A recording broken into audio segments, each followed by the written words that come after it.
एक गांव था जहां एक छोटा सा अनाथ आश्रम था। वहां बहुत बच्चे रहा करते थे, लेकिन शिल्पी एक ऐसी लड़की थी जो सबसे नटखट और चुलबुली थी, लेकिन दिल से बहुत अच्छी होती है। वो गांव में रहकर भी हीरोइन बनने के सपने देखती है। इसको लगता है ये एक दिन ऐसे कपड़े पहनकर हीरोइन बन जाएगी। हाँ, अपने आप को बहुत सुंदर जो समझती है। एक दिन कुछ लोग टीवी में काम करने के लिए एक बच्चा लेने उस आश्रम में आते हैं और सारे बच्चों से मिलते हैं। सारे बच्चे उन्हें डांस करके या उन्हें जो आता है वो करके दिखाते हैं। पसंद तो वो मुझे ही करेंगे। तभी शिल्पी अपना डांस करके दिखाती है जो सभी को पसंद आता है, और सबको सबसे अच्छा शिल्पी का ही डांस लगता है। बेटा, आप हमारे साथ चल रही हो, अपना सामान पैक कर लो। शिल्पी बहुत खुश हो जाती है। वो उनके साथ जाती है और बहुत सारे टीवी के एडवर्टीजमेंट करती है। उसके 2 साल बाद वो वापस आश्रम आ जाती है। आ गई बेटा, तुमने तो हमारा बहुत नाम रोशन किया। जी, सब आपकी वजह से हुआ है। अब मैं वहीं रहूंगी। यहाँ बस मैं आप लोगों से मिलने आई थी। फिर उसी रात जब शिल्पी सोने जाती है तो एक भयंकर चुड़ैल शिल्पी के ऊपर बैठकर, हीरोइन बनने का बहुत शौक है ना, अब स्वर्ग में जाकर फिल्म कर। शिल्पी बहुत छटपटाती है पर चुड़ैल उसे मार डालती है। अगली सुबह शिल्पी की लाश देख सब चौंक जाते हैं। झूठा ड्रामा कर रही थी, इसको कोई जानता भी नहीं होगा। वहाँ जाकर इसका घमंड टूटा होगा, इसीलिए आत्महत्या कर ली। फिर रात को रोमा खुद को शीशे में देखकर इतरा रही होती है। तभी अचानक एक डरावनी हंसी गूंजती है। रोमा सहम जाती है। इससे पहले कि रोमा कुछ समझ पाती, वही भयंकर चुड़ैल रोमा के पीछे खड़ी हो जाती है। अगर वो हीरोइन नहीं थी तो क्या है तू क्या है? अब बता, कौन सी फिल्म करनी है, रोमा और चुड़ैल, या चुड़ैल ने की रोमा की हत्या? तुम्हें मेरा नाम कैसे पता?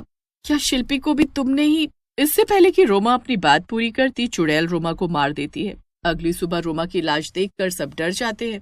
एक दिन की बात है। स्नेहा देखती है कोई रात में तेज तेज डायलॉग्स पढ़ रहा है। कौन है वहाँ? स्नेहा धीरे धीरे आगे बढ़ती है कि एक जोरदार धमाके के साथ वही चुड़ैल उड़ती हुई स्नेहा की तरफ आती है और स्नेहा को अब मार डालती है। प्रिंसिपल ये रोज रोज का मौत का तांडव देखकर डर जाता है और वो आश्रम बेचकर कहीं और चला जाता है। अनाथ आश्रम में हुए हादसे एक रहस्य बनकर ही रह जाते हैं। समय के साथ गांव आगे बढ़ने लगता है और उसी जगह पर एक मॉल बन जाता है। लेकिन रात होते ही वहाँ की फिजा बदल जाती थी। सब कुछ एकदम शांत हो जाता था। एक रात रवि बाइक से घर जा रहा था। रात होते ही ये सड़कें कितनी वीरान लगने लगती हैं, मानो भागती हुई जिंदगी एकदम से रुक जाती हो। यूं ही चला चल रही, यूं ही चला चल रही, कितनी हसीन है ये दुनिया। रास्ते में उसे मॉल दिखाई दिया, जिसकी सीढ़ियों पर एक लड़की शॉर्ट ड्रेस पहने कहीं फोन लगा रही होती है। ये इतनी रात को ये लड़की यहाँ क्या कर रही है? लड़की अभी भी अपने फोन में कुछ ढूंढ ही रही होती है। हेलो, क्या मैं आपकी कोई मदद कर सकता हूँ? लड़की गुस्से से उसकी तरफ देखती है। नहीं, तुम यहाँ से जाओ, मैं कर लूंगी अपना। मुझे किसी की जरूरत नहीं है। मैंने बोला तुम्हें मेरी मदद करने को। अरे, तुम मुझ पे भरोसा कर सकती हो। लड़की गुस्से में आंखें लाल करके बोलती है। मैंने बोला ना, नहीं मतलब नहीं, और यही मेरा घर है। बताओ अब क्या करोगे? मैं कौन होता हूँ कुछ करने वाला? तुम्हारी मर्जी, तुम्हें जाना है तो चलो, नहीं जाना मत जाओ। रवि अपनी बाइक स्टार्ट करता है और वहां से कुछ दूर ही जाता है कि रोड के किनारे एक डरावनी चुड़ैल एक इंसान को नोच कर मार रही होती है। रवि ये देखकर बहुत डर जाता है और अपनी बाइक तेज कर जल्दी से घर पहुंचता है। क्या हुआ बेटा, तू ठीक तो है ना? इतना परेशान क्यों लग रहा है? रवि सारी बातें अपनी माँ को बता देता है। उसकी माँ भी डर जाती। तो तू क्यों आया रात में?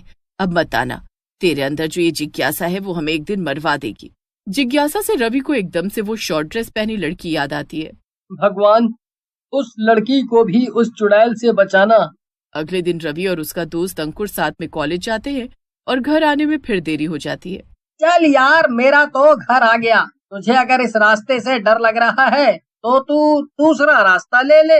रवि अंकुर की बात मानकर दूसरे रास्ते पर चल तो देता है, लेकिन उसके दिमाग में वही लड़की आती है।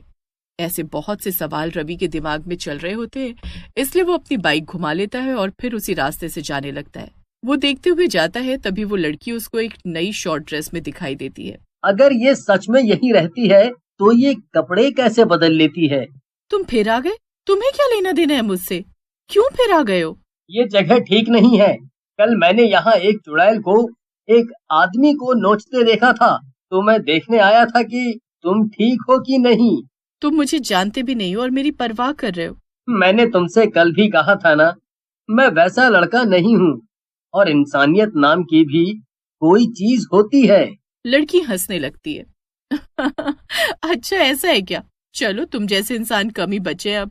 तो हम आज से दोस्त हैं? हाँ बिल्कुल, लेकिन दिन में मैं काम करती हूँ, बस रात में ही फ्री रहती हूँ। कोई बात नहीं, मैं तुमसे रात में ही मिल लिया करूंगा।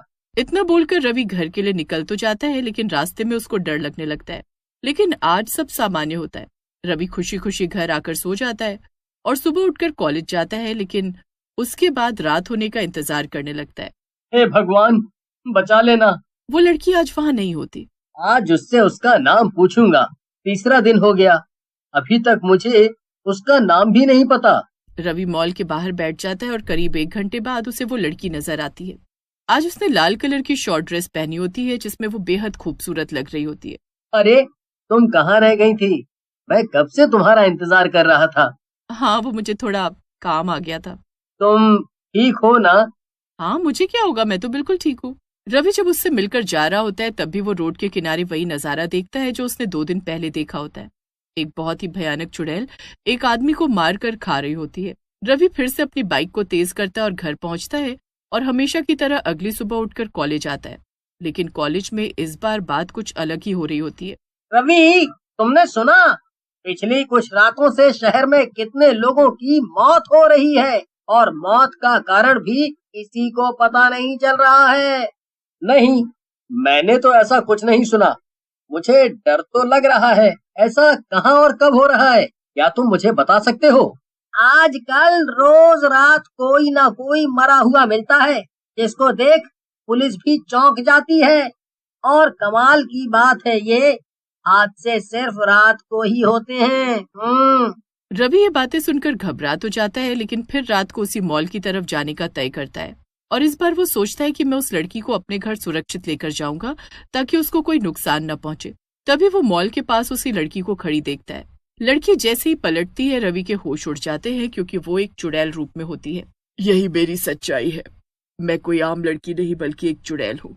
मैं हीरोइन बनने शहर गई थी। शॉर्ट ड्रेस में मेरा ऑडिशन होना था, पर वे लोग फ्रॉड थे और धोखे से उन्होंने मेरे साथ गलत व्यवहार किया और मुझे मार डाला। मुझे तुम्हारे लिए बुरा लग रहा है, पर मैं तुम्हारी मदद करूंगा। मुझे बताओ, कौन थे वो लोग? चुड़ैल उनकी फोटो दिखाती है। वो कोई और नहीं, वही अनाथ आश्रम का प्रिंसिपल था। रवि सारी कहानी पुलिस को बताता है और पुलिस उसकी छानबीन में लग जाती है। जल्द ही वो बुरे लोग सलाखों के पीछे होंगे। तुम शांति से अपनी आत्मा मुक्त कर दो। और वो चुड़ैल मुस्कुराती हुई धुएं में उड़ जाती है।